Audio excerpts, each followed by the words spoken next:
Hello and welcome to the Culture Thing podcast. I'm your host, Brendan Rogers, and this is episode 60.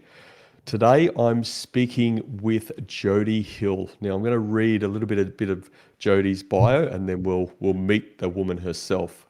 So Jodie's the founder and director of Custodians of Change, which is a company focused on educating the world towards self-sustainability and self-worth. She's been on an entrepreneurial journey for over 30 years. Jodie's passion is helping everyone expand their talent, be authentically who they are, and linking learning to serving a purpose outside of themselves, thereby increasing their self-worth and their net worth. She loves to think about the things we do daily that can impact the legacy and difference we make long after our time here. She's a coastie with a slight South African accent after living in South Africa with her husband and family for many years. And the focus of our conversation today is Ubuntu Leadership. Jodie, welcome to the Culture Things podcast. Thanks, Brendan. That was a cool intro. Hi, everyone. So great to be here. Jodie, it's fantastic to have you on board. And funny, I interviewed another coastie a few weeks ago now, Amber, and Amber lived up in Carryong, so probably only 10 Ks from each other. And we're a bit the same, except you're in a different part of the coast down in Avoca, and I'm at Springfield, like probably 10 Ks from each other again, but we can't even spend some time together face to face. It's crazy, right? Yeah, it's been we're at the end of our 10th week. It's just an interesting time. Absolutely. Jodie, this topic today, Ubuntu leadership, it's absolutely fascinating how this has all come about to me. I'll give the listeners a little bit of a background, but I had not heard the term Ubuntu leadership ever, and somebody referred me to a movie on Netflix called The Playbook. Fantastic show, and Doc Rivers, Boston Celtics basketball coach, and this term Ubuntu leadership came up. I'm like, wow, this is awesome. Watched it through and it really resonated with me. And then not too long after, I meet you, and you've got origins in South Africa, and you started talking about this Ubuntu leadership and stuff. Like, how does the world work? This is crazy. We just had to do a podcast on it, right? Absolutely. I mean, it's just such a beautiful way of being. I think that's the best way to describe it. And I think that it's something that everyone can have a piece of, which is what it's about. Mm-hmm. Well, let's get into it. Jodie, you tell us, what is this term Ubuntu leadership, and maybe dig into a bit of the philosophy around it, where it came from.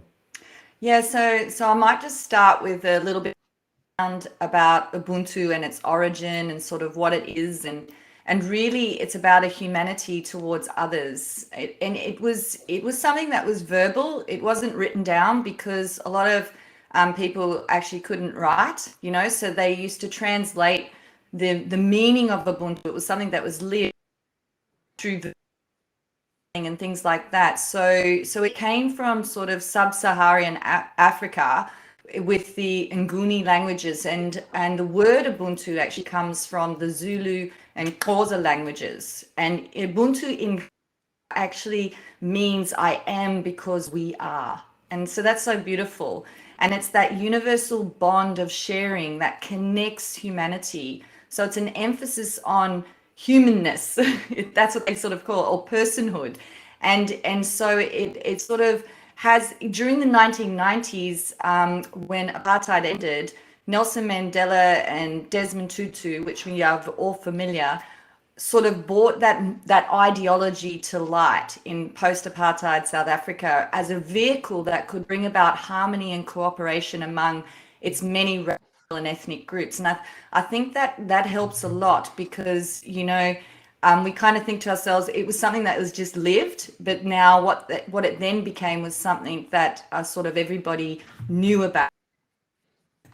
And I just think I have to say one of Nelson Mandela's quotes here was that in Africa there was a concept known as Ubuntu, and it was the profound sense that we are human only through the humanity of others. And that if we are to accomplish anything in this world, it will be in equal measure due to the work and achievement of others. And I think that's huge, So basically, this is linked, of course, to really leadership and leadership of the future, because it involves that collaboration, the connectedness, and the need for the whole team to go on the journey together. and that's the point where they say the individual can only say I am because we are, and since we are, therefore I am. So things aren't separated, they're together. And I think Desmond Tutu, Archbishop Tutu, sort of said, you can never win a war against terror as long as there are conditions in the world that make people desperate, which is that poverty, disease, and ignorance. And Ubuntu was about education, of bringing that education to life, of the way we are as human beings. And it starts with you as a human. And I think that really helps to sort of nail it. But the actual philosophy, just to sort of encompass it together, I think it was about preparing people for life. That's what the Ubuntu philosophy came from, before we go into that leadership quality. And what it meant, it was encouraged early that children would actually be getting prepared for life. So they were encouraged to go on hunting expeditions at a very young age, and the success would earn their status and respect within a community. And it was also to help them develop that discipline in their life. But there are four things, I think, that the philosophy, to make it really simple. And the first one is respect, and that everyone could show empathy. They used to say everyone can show empathy, like we know how to show empathy. But if you fail to show respect, then it's just futile, And so it was the basis of that even a stranger deserved respect, and it was two-way respect. And it didn't matter about what race you were from, or where you what level of wealth you were, or where you came from. It actually was about respecting one another. So that was the first part of the philosophy. And then the second part is fellowship. And fellowship is about caring to others. And it's Umuntu, Ngumuntu, Ngabantu. And I had to get my helper, who's from the Ndebele tribe, to help me practice, because I didn't want to be disrespectful in the way I say it. So I did a little bit of Zulu when I was living in Africa for 16 years. And and it's really hard because in Australia, when I grew up, I didn't learn any languages. So it's so hard to learn these languages. But basically, Can I say I think you've done well? I have no idea whether you have. I think you have. you wouldn't know though, hey? No idea. Yeah. So it's beautiful. Like the language is just so beautiful to listen to. She was doing it via voice notes to me, because my helper, was part of the sort of fellowship, the caring towards each other that we had, the relationship we had. And it's about also even that commitment to work, commitment to help keep my house in order. And I had a commitment to obviously provide her with what her family needed as well. And here with the fellowship, it's sort of like a person can only be a human through other human beings. So what I mean by that is that like for the philosophy side, a gogo is like a grandmother in Africa. She's called a gogo. And the elders played a significant role in the education and the raising of children. And we actually get wiser, supposedly, as we get older. And so if Some you of us. imagine, yeah, some of us. So if you imagine the gogo would actually sort of be the one that would help bring up the children and the grandchildren, sorry, and then the children would go out to actually work and make the money. And they would use the wisdom. So there was a lot of wisdom in that fellowship, and it was about all being involved. And they used to share this fellowship through folk stories and sort of telling stories and singing and dancing and creating that family relationship of sort of working together. I mean, even my helpers' children would call me auntie. So it wasn't like just your actual auntie. Everyone sort of that helped to raise you was auntie or uncle. So it was very confusing when I first sort of arrived, as well, how many aunties do you have, So actually that over time, I sort of learnt this fellowship. So the first one's respect, the second one's fellowship, the third one is quite closely aligned, and it was about sharing. It's about sharing, so it's about extending to people in need. So when we go back to a person is only a person through others, the way that I can explain this and the way that I heard this, and certainly part of the way Nelson Mandela grew up, was that the cow was the owner's asset. That was your asset, but the milk was to be shared. So the milk was to be shared amongst the community, but the cow remained your asset. And so what it meant was that we suffer and prosper together. And there was a system called Lobola, which is an engagement of how many cows when you got married. Lobola is sort of what you give to the, there's a negotiation, and it happens between the families, and everybody sits together and they negotiate how many cows I'm going to get and how many assets I'm going to get, which was sort of like a stokvel got birthed out of that, which is like, I guess you could say it's an informal way of a credit union, but much more informal. And that's how people would share and do things together to actually help the growth of the whole community. So it was about helping each other to grow as one, knowing that if anyone sort of got left behind, would end up suffering in the end. So that was the philosophy of that. So the sharing was the third one. And the fourth one that I think is really important to pull out of the philosophy was this human dignity. So the human dignity was that the interest of the human being was to come before those of the economic and political interest. And so Ubuntu means person, which is something that's not static, but an ongoing process. And that human being was sort of respected for who she was, just not as the status, but rather as a person. And a person was believed to be created in the image of God, which we can align various things across the world to. So those are, for me, the four things to take away from the Ubuntu philosophy that we can also use in everyday life. I hope that is really, justice example of things. Yeah, I think you've given it huge justice, and thank you for going into that detail. I just want to go back to, so you mentioned two pretty famous names, Nelson Mandela and Desmond Tutu. From a practical application, things respect, fellowship, sharing, human dignity, four strong aspects, a really holistic system. What was it about someone like Nelson Mandela when you were living across there, and so you were seeing this stuff firsthand? What was it about him from a practical element that he was Ubuntu? He was living this Ubuntu leadership style that we're learning about today. Yeah, so Nelson, of the idea, there was a few really strong things that came out, and he wanted to create a rainbow. So he lived Ubuntu in the sense that he believed that it didn't matter what anyone had done, we were all human beings. And so it was about that humanness and humanity.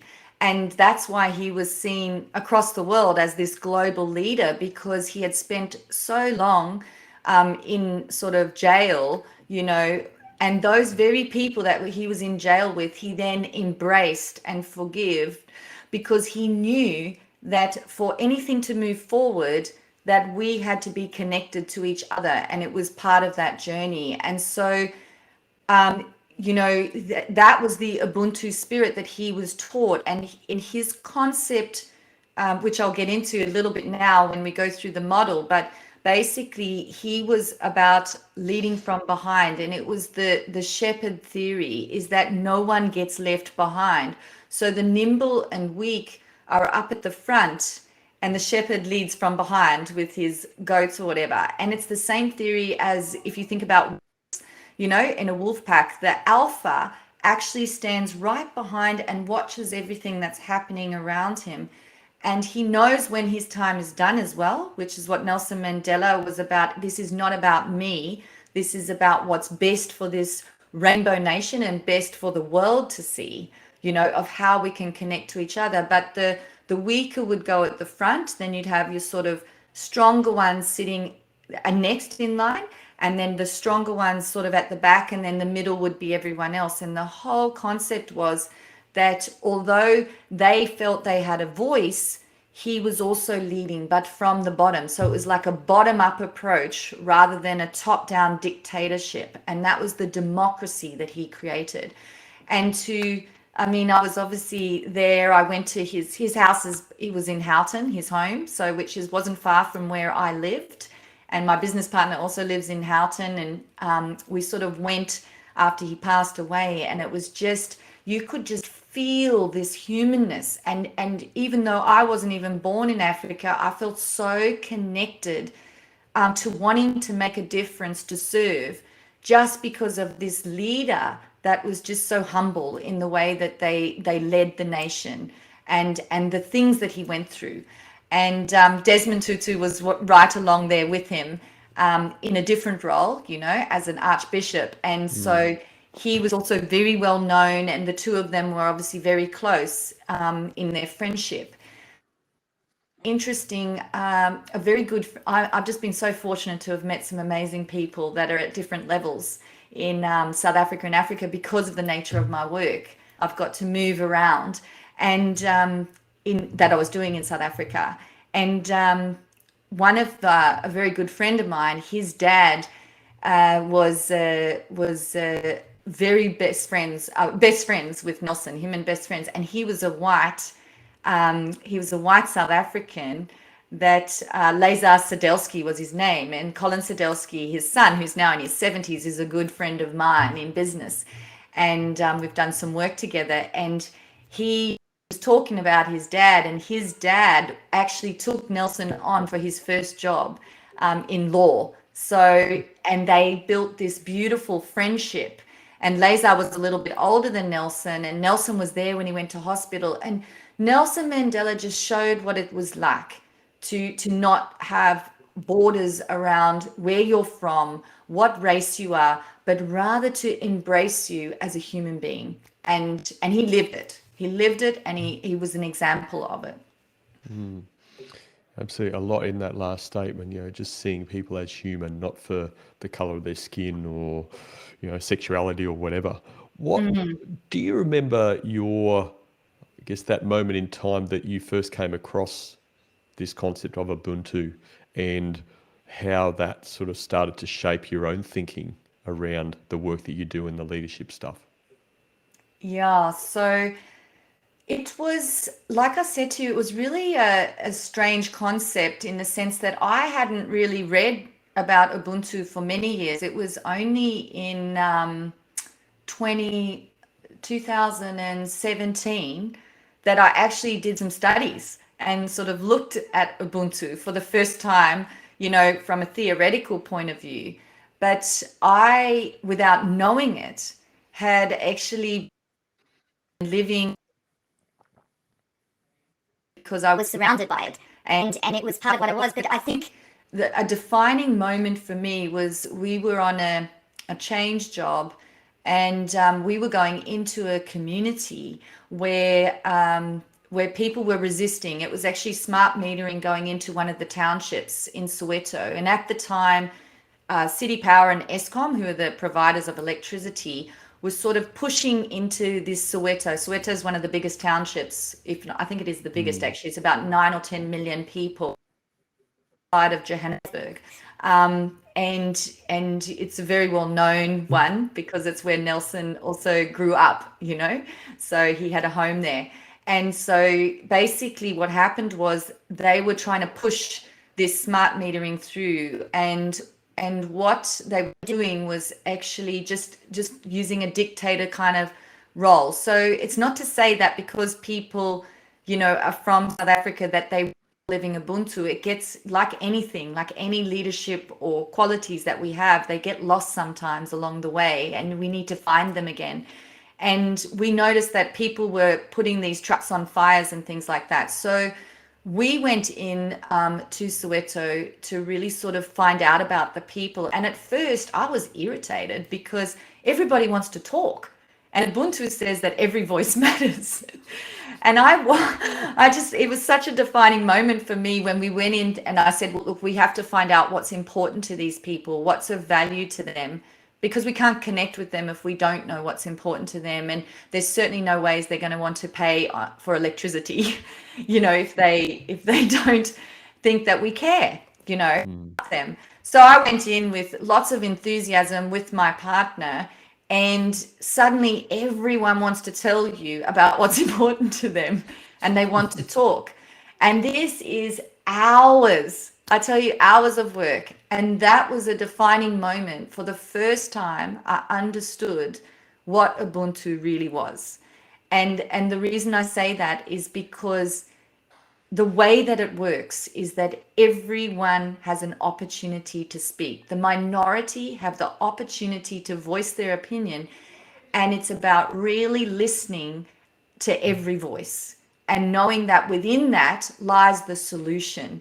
And so that can be very difficult in practical terms. And it was very frustrating for me. And it was in my ignorance that I didn't realize the beauty of going slow to actually go fast. Because, like Brendan, you were asking me earlier, like, you're a runner.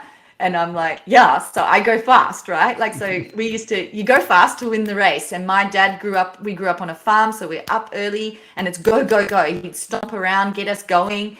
And I grew up thinking if you work hard and you go really fast, that's how you work. So now here I am, and it was about enjoying the journey. So the way that they work is they sing and dance in between, and this is this long process, which was so different to how I was used to it. It's like, oh my goodness, this person just is talking, you know? And I just had to stop myself. And my partner said to me, my business partner, who's African, Sutu, which is where it sort of comes from. It's one of the origins. She's from Sutu. And so she said to me, oh, this is Ubuntu. These people are living Ubuntu. And I was like, oh, okay. Like, now I'm seeing this is part of the process of getting to a solution. And what happened was, because I stopped and relaxed about it, we found out so much information about them that we were able, without any issues, to be able to bring smart meters into a community without any fires, any violence, or anything, because we were able to connect what we had heard, what they cared about, what was of value to them, to how this was going to help them even more. So we were able to get that connection. And without listening to them, we would never have found that.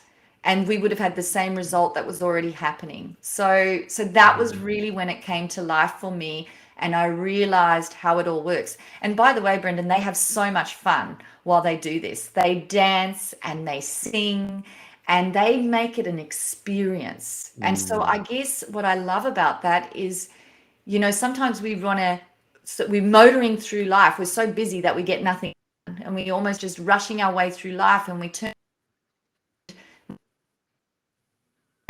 not with Ubuntu. With Ubuntu, we go slow and we listen. And so that was a huge lesson for me of the birth of it in 2012. Sounds like a pretty good place to learn it too. You're actually in the home of Ubuntu. Yeah, so grateful, so grateful. Yeah. But if in saying that, Brendan, I think that when I grew up, there were aspects already sitting here in Australia, there were aspects where my father, talked about respecting your elders, and having that respect for your elders and what that meant. The difference here is what they are teaching to the children from a young age. Maybe the difference is not to tell you to do it, but to teach you how to be it, how to live it authentically. Sometimes we force ourselves to have manners, or force ourselves to be respectful. So this is about actually being authentic to it, not forcing it. And I think that was a little bit more depth that I got from understanding it better. Jodie, I think that's a good pathway into the Ubuntu model that you've created. Now, Yeah, you and I, we've had various conversation over a number of months, and I affectionately now call you the model queen. You are the absolute queen of models. You've created models for all sorts of stuff. And hence, you being your true authentic self, you have a model for Ubuntu, which you're going to share with us today. I think you sharing that will give us a really strong flavor of application of this. And go into that. Let's talk about this Ubuntu model. Yeah, so you're so right, Brendan. I mean, I really believe that simplicity is the way for us to have service that's indirect, and a really good leader will actually be able to serve without having to directly speak to everybody all the time, because that's impossible. And what I believe is that models keep it really simple, and it allows ripples. Like, so imagine throwing a stone in the water and it has this ripple effect and it goes layers outside of you. And Nelson Mandela lived and was being with his direct sort of modeling of a rainbow nation, which is through Ubuntu. And what he did is he modeled his message, and it was so powerful that it actually went across the globe.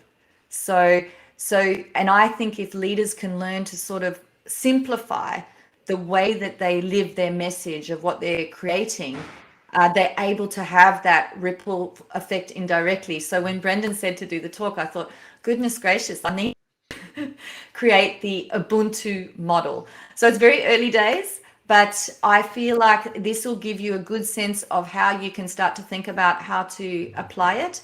And the sort of motto behind it is that together we move from reflect to act to grow. So that is sort of the MTP, the massive transformative purpose of the Ubuntu model that I'm working at. And it was about together we move from reflect to act to grow. Okay, so it's love it. in that. Yeah. You are just keeping me in suspense because I've got to let people know as well. I've not seen this model. You haven't shared it with me either. So I'm hearing it for the first time, as our listeners and watchers are hearing it for the first time. So come on, can you just get into it, please?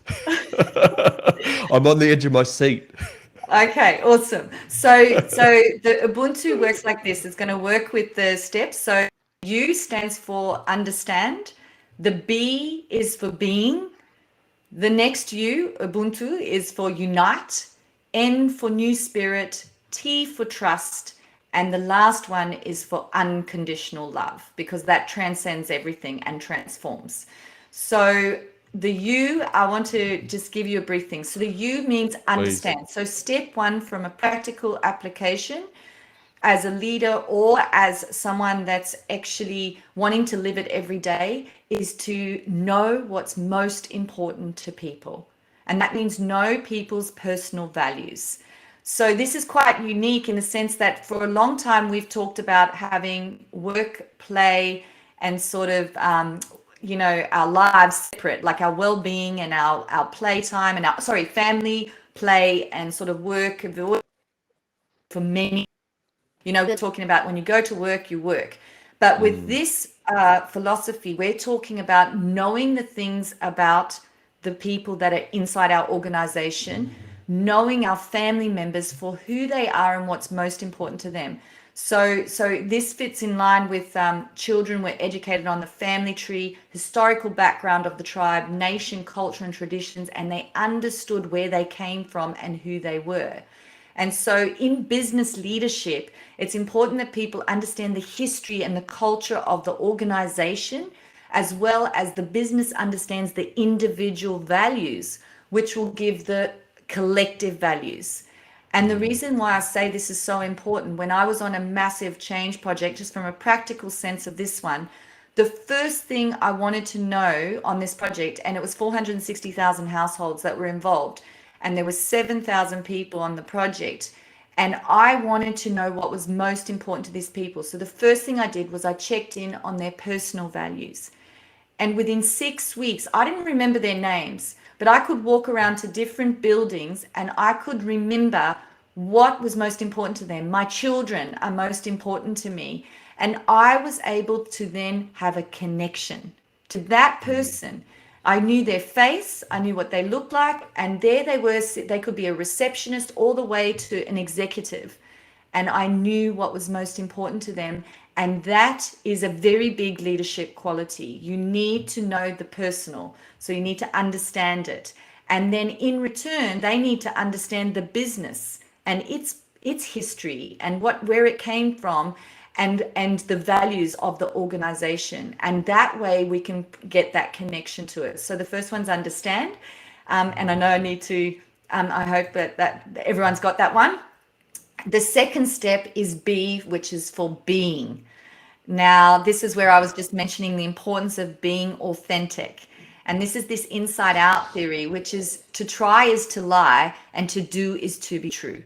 So, and I love that because it's a respect for each human. That's where this respect thing came in. So some may be paid more than others or be in a higher position, but we are all human. So it's about being authentic, and it's treating with that two-way respect. Because when you do that, people actually feel cared for. They feel like that you are actually interested in where they're at and who they are. And in that way, it actually can come back to you, because I want to work harder for someone who I know cares about me, and that, so to be authentic in the Ubuntu way is to actually live it, not to force it, because when you force it, people can tell you're being fake. You're just doing something because it's the right thing to do. But to be curious and to actually take an interest in the individual seems very slow at first, but to truly be curious is to actually be finding out about them, because then they actually want to help you to grow the business. Okay. And there's that mutual respect for each other, no matter what layer you're at. So that's the being part. And I will give an example that I have from when I was running a real estate company in South Africa for about 7 years. I ran a real estate company actually before I went into this, and I was always sort of living this human behavior in my business. But one of the things we did, we were in Johannesburg downtown, and what we were doing is buildings were moving from being commercial to residential, so to change form because they were very run down. And what you would find is you'd go into these buildings, they were office blocks, which didn't have amenities, and they had, thousands of people squatting in them because they had nowhere to go to live in them. And my husband would say, no, you can't go in there, because they will kill you, because this is all they've got, this is their home. And the purpose was to go and negotiate with them to move them to another location so the building could be fixed up and provide housing, proper housing with proper amenities. And that was kind of part of my role that I played. And I just thought to myself, if my intention is really to serve and to care about them, I think I'll be okay. And I used to go into these buildings and I would negotiate with people that were squatting, and we would get to a point where we could move them and actually clean up that building and then provide more housing. And it was this ongoing process. So that is really being Ubuntu. It is about them no matter what level they're at. So that is step 2 that we can apply. And you can do this in your everyday life. That's why I say it's whether it's leadership or in everyday community life. It's about caring for that stranger, and that's how they worked. A stranger cared for, they would care for a stranger, feed them if they needed food. When I talked to you about the cow was the asset, but the milk was the sharing. This is what we're talking about here, sharing and the caring, okay, as the being. So I hope that is driven with that example I gave from a leadership perspective, because what happened was the aim was to clean up the building. The developer wanted to come in, but no one could get the squatters to move because they hadn't gone in and cared about them and seen what was their voice, listened to what that voice was, and then work together. So that's a really good way to understand that if you do that, you get more, not less, and everybody wins. It's a win-win scenario. But you have to be authentic with it. Yeah, very, very much. And again, I'm going to get you going to obviously Unite and the rest of it very soon, but just the thing that's standing out for me is that just it's almost that flow on, like the first one of understanding and learning their stories, and that famous line, seeking to understand. Like you need to be able to do that, and then that puts you at that next stage of being authentic, to being that and being a place to negotiate. In that example you talk about, if they don't feel like you care about them as real people and understanding their stories, then going to that next phase would be more challenging, I imagine, based on what I'm understanding you're saying. 100%. And you can think of your own examples in your own organizations or businesses when you go in with an intent that you want something. It's something for nothing gets nothing, or something. It's got to be fair exchange, and the only way it can be fair exchange is you to go in an intent for them to win and not just for you to win. And that's that respect and care that we're talking about, and that is the being authentic. So, and not forcing it, not, but you sort of, it's almost like you go in with outside you're showing that you're being authentic and you're caring, but inside you've got an underlying intention for something for yourself, that you need done, and you rush it. So this is about the alignment of the internal intention that you have with the external intention that you're driving. Yeah, thank you. Let's go into Unite. Yeah. So, oh man, unite. So I love this one because, it's unity is Sounds like it's power. the body and the heart and soul of the Oh, model. it sort of sits in there, doesn't it? I don't know. It's all just beautiful, and it's all new. So for me as well, but it's about we're all responsible for each other. So if one fails, we all fail. And if one succeeds, we all succeed. So it's that democracy that we're talking about, and unity is where the power lies. And so it's that old saying, two heads are better than one. But in this case, to sort of bring it back and link it to the Ubuntu and then link it into the community, the whole village was responsible to take care of the children. So let's say someone was walking along and they saw a child doing something they shouldn't be doing, and they would reprimand the child. And then they would be thanked by the biological parents or the gogo that was looking after them for the service of helping to educate and helping to unite them as a community. And I've seen that a little bit here with Avoca. Sometimes parents will tell you, I've heard some parents saying that they're watching your kids for you. And it's that same thing in the community that I've seen, where they'll say, oh, this one's down doing this, you might want to check in, and they let the parent know. But this is a little bit more wider in the sense that it can even be a stranger that actually helps to grow the child and to educate the child and to teach the child the things of life with these life experiences, and to also create some level of discipline around it. So Unite is working together. It's that collectivism that we're talking about, and it creates discipline and order, actually, because people are all responsible for each other, and they know that if one fails, we all actually end up failing. And if one succeeds, we celebrate together. So sometimes it's even, like to give an award and to say you got the award on your own is sort of seen as, well, no, I didn't. And you'll see people who win an award, thank you, but then they'll immediately say, when they receive an award, oh, but thank you to my producer, or thank you to Brendan who got me to do this talk, and you're actually thanking the commune. So this is what this is. We succeed because of each other working together. And I actually, Brendan, think a little bit about it as systems sort of thinking. I see this part as systems thinking. I love systems thinking. I love looking at the cause effect relationships of things and seeing everything as connected from sort of the macro to the micro.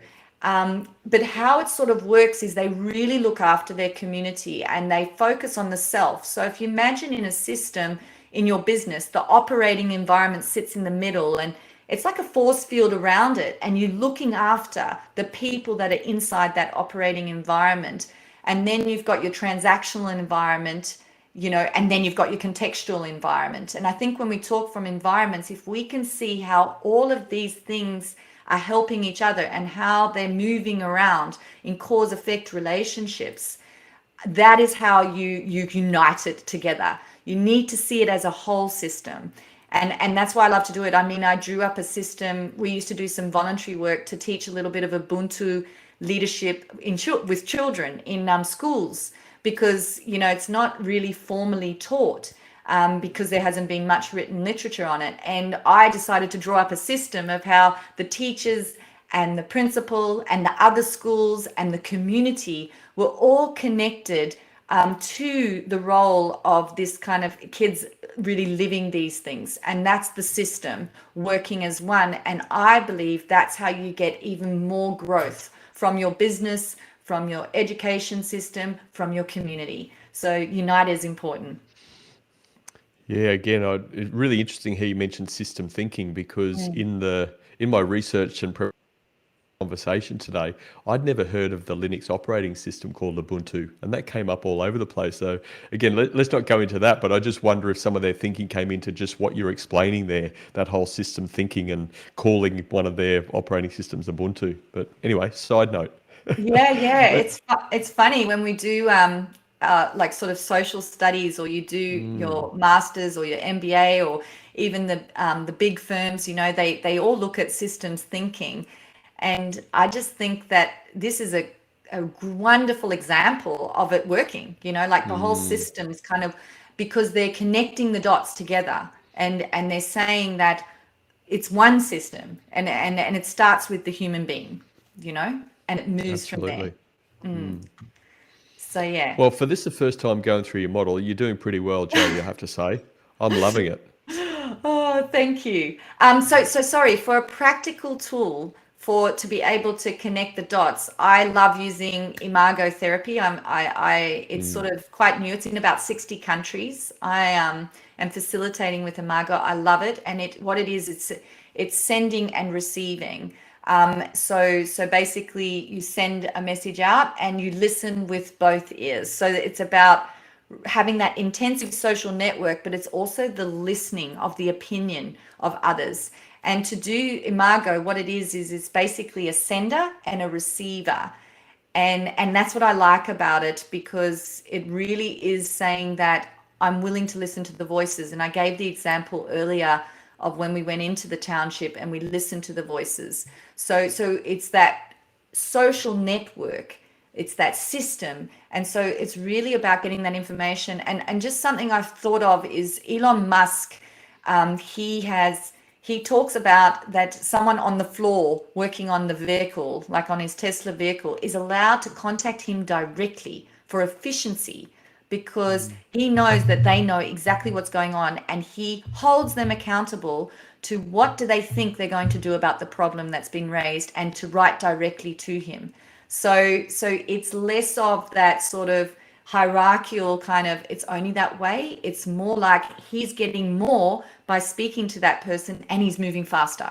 So mm, he uses that. He listens to what they say, so, and holds them mm, accountable to problem solving. mm. Yeah. Okay. Let's move on to the end, the new spirit, if I Yes. wrote it down correctly. Yes, you did. Thanks. I just introduced. Gold So star.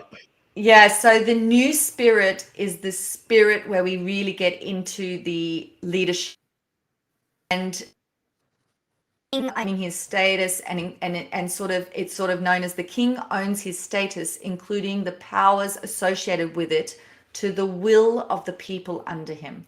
So the new spirit is about the spirit of the network, and this for me is also where the fun comes into it. And so I think that environments, sometimes we're so serious, and people say, "Oh my goodness, it's so stressful, and I'm so serious." And part of the new spirit is about the sustainability. And when we have fun, I love having fun. And I love to have jokes, and I love to play games, when I'm sort of doing my work. And I find in that is sort of a spirit that gets created. And obviously in Ubuntu, it's done through storytelling and dance and things like that. And the leadership approach, remember I said earlier, is lead from behind. So this is part Mm, of that new spirit. And a leader is nothing without followers anyway. So if you let the followers go in front, but you're viewing from behind, you can see what spirit is required. And that's what I love, because you've got a wider view. It's almost like when they talk about when an astronaut goes into space and they look back on Earth and they have the overview effect. Isn't it funny that it's almost like they're saying from the bottom up you get it? And we've sort of always thought of it as a top down. You view your organization from the top. What the new spirit is almost in reverse. Look at the back so that you can see how to direct from behind. And so it's almost the opposite. And I think that's quite nice, because it shows that both are relevant. I think top down and bottom up, behind and in front, are actually what's going to get you the best results. So a combination in this new spirit, but having fun on that journey is part of it. It's critical, and I explained that. So that's the new spirit, is really enjoying it. And they talk in proverbs and analogies. Oh, one of the other important things of the leadership here that I really think was wonderful, they don't just give answers. So it's quite interesting. When they're from behind, they want you to go and think. So they want each person to have the spirit of wanting to use their mind and to actually think for themselves. And it's sort of about that, the entire network, once again, of people mattering, sort of all sort of coming together. But at the same time, it's almost about, it's teaching them how to think. So when it's like a chairman, chairman listens to all these opinions, and imagine we're thinking from behind it, the chairman usually gathers the facts. And if he hasn't heard enough of the positives and the negatives, or one side or the other, then they gather more on the positive so that they can make sure that it's even. And at the end, it's this whole, sort of recency, last man's words. I love the recency. And they say these wise and profound things. Why? Because they've had the spirit of togetherness and gathering everything together, first. And then when they speak, people go, oh my goodness, that was such a great summary, or whatever. And so in this case, it's like a proverb or analogy of how they put it together, which sends the individual away to be inspired to do more, to think more, to sort of take their commitment to their work ethic more seriously, and to see how it fits together with the whole team winning. So that's sort of that new spirit. It And having sounds fun. like just summing that up a little bit. It sounds very much that, taking that view of the leader's responsibility is to get good at asking good questions. If they do that, then they can have that recency scenario that you explained. Beautiful. Yes. Oh, well, you just summarized it in one sentence, Brendan. Well done. But Well, I'm able to sit and listen to you actively, hopefully, Jodie. but it's just Tell that quality of the question determines the quality of the answer and the simplicity of 100%. it. 100%. Yeah, so that's good. So trust is the next one. So Yeah, trust would seem like a pretty big part of all this stuff. yeah, and as you can see, it's a, it needs to sort of have, each piece needs to be lived of the model. So it works in phases or steps, if you may. And without the previous steps, it would be impossible to have any trust. So, and trust is where, and in Ubuntu like this, they are helping them to trust in themselves first and foremost. So every individual employee in your organization to trust in themselves, to not only sit in the known, this is what it's about, but to have the confidence to step into the unknown. And I love this because, it's about, realizing that education and learning and even moving through the layers of your work, your sort of work story, let's call it. I like to call it a story, and you're growing in it, and that it's a continuous journey throughout your life. Sometimes we think, well, we're just learning, we go and we study for what we want to do. But this encourages the continuous journey of trusting to continue to learn and moving. So this whole process is about being able to want to step in to the unknown and not be fearful of it, to actually say, I'm willing to give this a shot, and keep having those instead of having a revolution. And that automatically helps the business. And the person that I think of globally when I think about this, because I like to link it back to some of the best global leaders that I know, is Ray Dalio, which is Bridgewater. And he started in his flat, his business, and he went in, and Bridgewater was in the top 5, Fortune 500. And today he's very well known, and he did something very unique that no one else was doing, and he had principles. And I align this, and what he said is radical truth and transparency was one of his principles. Radical truth and transparency. So the hard conversations, knowing that you were able to say something, and instead of having sort of a reaction, having reflection and reflective awareness. Being able to have that reflective awareness, moving from that hindbrain of instinct and impulse into the prefrontal cortex, and being able to use the forebrain for what it's there for, which is to be able to match all those associations. And going into the unknown, stepping into it says, I'm willing to step into my next level of chaos, even though I may not know. And in Ubuntu, they do that with the children. They teaching them how to have the confidence to trust to move into that unknown. And that's why I think this is so suitable for business as well, because it's about stepping into that next level of your growth and being willing to take on that next level of chaos and challenge so that you can grow personally, but the organization can grow with you as well. So It's really that vulnerability piece again, isn't it? Like putting yourself out there, give it a shot. It may fail, but you've got to put yourself out there. You've got to be vulnerable, and that's what builds trust. exactly. Oh, you very clever. So it's, I always say that trust never gets tested until one is vulnerable. And PwC Global have a new equation right now, and the new equation sits around trust and sustained outcomes. And obviously, I'm working with PwC Africa right now. So what's interesting about when you listen to that is that when trust, when there's a problem, that's when trust gets tested. And the sustained outcome are the little things that everybody's doing to help the organization to have that sustainability. And I think trust is such a, sort of misunderstood thing. And it only is ever going to be tested when there's that vulnerability or when there's a problem. And that's when you can see the value of it, or when you're stepping into unknown, and it's about trusting yourself to know that you're going to go into your mind and you're going to think about things and you're going to find solutions yourself as an individual, in your family, in your community, and in your workplace environment. So that's what you're encouraging with this, as a leader, Well said. each individual. Yeah. Absolutely. Let's move on to the Last final one. U in Ubuntu, unconditional love. Yeah. Oh, wow. Well, unconditional love is the balancing and the synchronous of positive and negatives coming together, and it's a unconditional love is finding the meaning, which is the mean. And we look for the mean because the mean is where maximal growth occurs. And that can only occur with unconditional love and gratitude. So what I love about Ubuntu is that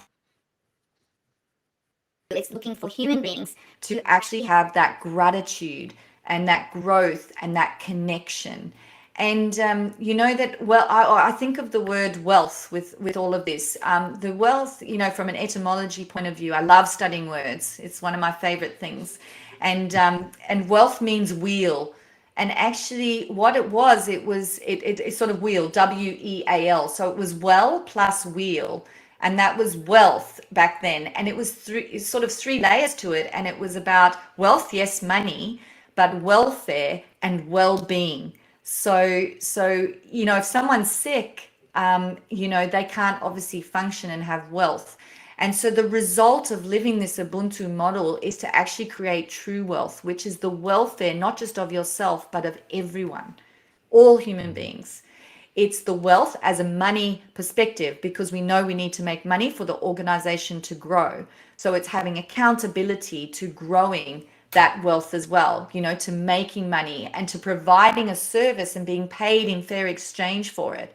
And that's the layers of how great a service you can provide indirectly, which is why I said initially, as a leader, if once you're at unconditional love, you're in your best mode, you're at the mean, so you're having your straightest route, you're getting your light bulb moments towards your vision, and in that moment you're able to lead everybody to create that wealth. And then the well-being is, we have a vehicle as a human being that we've been given, and we only have this vehicle for a very short period of time. So to look after the vehicle puts us in a position to be able to grow our organizations and to continue to lead them in the way that we need to best. Because if one is sick, then it doesn't matter how much money we've got, that nothing's going to fix that. And the same goes as if we are healthy but we don't have money, then we also cannot grow in our influence in the world. And so unconditional love is the quickest route, and that is the state of gratitude, not pseudo gratitude where you say thank you once again because you have to, but true gratitude, which is that mean. It sits in the middle, okay? And it's where you're focused on your pathway to your vision. Yeah. So that's what I believe that Ubuntu sort of brings out. And it brings out other things too, but that you can relate this to different kinds of leadership style, transformational leadership, servant leadership, but what I like to say is, when you get to unconditional love at the end of this model, you will know which style of leadership is required for the well-being, the wealth, and the welfare of all at that moment in time. You will able to be as a leader in your prefrontal cortex, you will be thinking, you will be in your intuitive state rather than your impulse and instinct state, and you will be able to make that call as to what is the type of leadership that is required for the wealth, welfare, and well-being of all. So I think that sort of sums it up where it's at the moment. That sums it up perfectly. And well, I would say almost perfectly. Flowing onto that is just then, that is the I am, because we are part. That's where it all flows through to, isn't it? Like, you've just brought that together so nicely. And like, you are a model queen. That is unbelievably impressive. I feel like there's a couple of other questions, but I feel like I have no questions about the model, because you've summed it up so well. You've given the examples that we can go back and relate to. So, to say you did that just a couple of days ago, that's very impressive, Jodie, I have to say. Well done. Oh, thank you. Thanks. Well, I think that, when you start to realize that you have a deep intent for serving others, and Brendan, that's you as well. Your intent is to really, bring us to life, myself. And so I'm super grateful for you, because, you actually challenged me, and I thought, well, goodness, I better create this. and you better do what you keep hassling me to do. Yeah, exactly. Get your model sorted out. Yeah, exactly.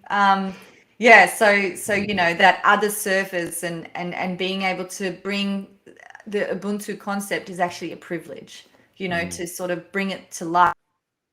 It's very verbal based. It's not written based, and it's about being. So, it's being lived and taught as just something that you do, in your life, that you be. And I think sometimes it's like, less sort of rushing and doing, more just being present in your life. And that's what I see with this. And through that, you grow more. Yeah. And the other exciting thing, which is more the practical, logical side, like, this is what you've just explained and gone through, that is thought leadership stuff. Like, I've done a fair bit of research, even just through YouTube and a couple of other texts and stuff like that around Ubuntu leadership. Like, what you shared today, I've not seen anywhere. This is a global first, Jodie. I'm telling you, like, I'm saying that with a smirk on my face, but in all seriousness, this is a global first. Oh, well, I mean, I've actually sort of linked into a couple of my friends in Africa who are sort of leaders there, because, like I said, Well, there you go. I am, because we are. Yes, And I told them that I'm expecting some good criticism out of this as well, which which Well, which allows something to grow, you know. absolutely. I love criticism because it allows me to either clarify what I'm saying, so it gives me more clarity in my own mind and to sort of clarify it to someone, Mm, or it sends me on a growth journey to say I need to look a bit more at this, you know, mm, and mm. push myself to grow. So I've challenged myself and sent it to them. So let's probably when they wake up, they're like, no, Jodie, you need to swap this around. Well, as you say, it's all room for growth. But you mentioned something a little bit earlier in the model about having fun. Really important to have fun. So, can you give us your best mum joke at the moment? Is that too much on the spot? Mum joke, a joke. Surely we have dad jokes, so surely you've got mum joke if you love having fun. No, I just play games with them. I just actually, Oh, that's the fun. Okay, you okay. know, my dad used to tell all the jokes, and we used to sit and laugh at the jokes, and always said that I can never remember jokes, and my No, I'm husband does it terrible. actually, and I can Yeah. never remember actual jokes, but I love doing games and you know, sort of applying the concept of having fun, which is why I love to play Mm, with my kids in some of the games that they love, you know, as well, you know, just sort yeah. of bringing out that child within. But that's sort of my version. I'm terrible with the jokes.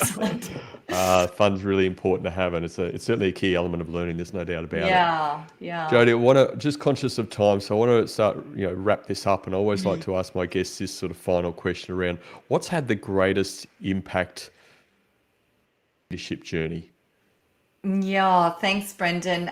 So definitely, I thought it was worthwhile to mention that on the 2nd of February 2020, we arrived back in Australia, and the idea was that we would do a test year, you know, and we brought the kids back here. So the kids are born in South Africa, our children.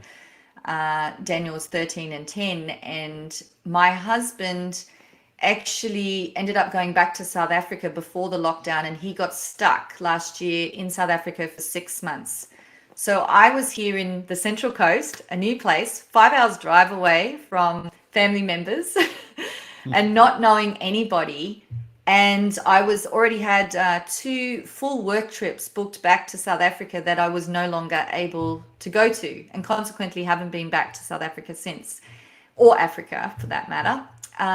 So the impact it had from a leadership perspective was I felt anxious of how am I going to connect, because I was then asked to do things virtually. And I know that everyone's at least gone through this a little bit, where you've had to do some kind of virtual meeting or Zoom hangouts like WebExes and things like that. And that's been, for a lot of people, your new form. And I got thrown into the April. So the March sort of, we started in the lockdown. And in the April, for the first time, I ran 16 webinars that month, back to Africa, to about Wow. 10 countries at the time. And I was petrified because I thought, how am I going to hear what they're saying? And how am I going to create that connection, the Ubuntu? And what happened was, because I couldn't even see them, you know, I could only see myself. So suddenly I've got a Mm, reflection of myself. So it's like talking to yourself. And not easy. and the thing that I realized is that connection has no barriers. And I kind of think of it like an SMTP server where it gets decoded and processed. And if I was to get really present in that webinar, then and I was having that unconditional love and gratitude for the opportunity to still be able to serve all the way from Australia across all the waters, and got really grateful for it. I actually knew that I could serve them, and I had an unbelievable impact, more so than ever, because I would get goose pimples as I was speaking and tears of inspiration, which let me know that I was on track with what I was saying and that I was having this service without even having the face-to-face connection. So unconditional love and presence and gratitude for the situation that you are in allows you to really connect to human beings in a completely different way, in a way that is not physical. And that for me was the most powerful thing it had, the result of that. So that's been a big transition. Yeah, that's brilliant, Jodie. And thank you for sharing that story with us today. I have to say, you've been very present and sharing your time with us today as well. And the your articulation of the model, absolutely fantastic. Ubuntu, and this is what the focus of our conversation today was: Ubuntu leadership, Ubuntu philosophy. You've absolutely nailed that without a shadow of a doubt in my book. So, look, we'll put all of the ways to contact you in the show notes, and so people can contact you when they need to. The show will be out in about a month's time on YouTube once we edit and take out a few of the bits and pieces, faux pas that I may have, but. I want to say a massive thank you again. It's so great to have you part of my network. So lucky that we've met and had some fantastic conversations. You got unbelievable energy. I love it. We're having a chat with you. We seem to chat about all sorts of things. So once again, thanks for coming on our show today. You've been a fantastic guest on the Culture of Things podcast. Thank you so much, Brendan. Thank you to you and Mark and the producer and your team for bringing our voices to the world, so that we can help serve others. I think your service is phenomenal. Thank you. Absolute pleasure. Thank you, Jodie.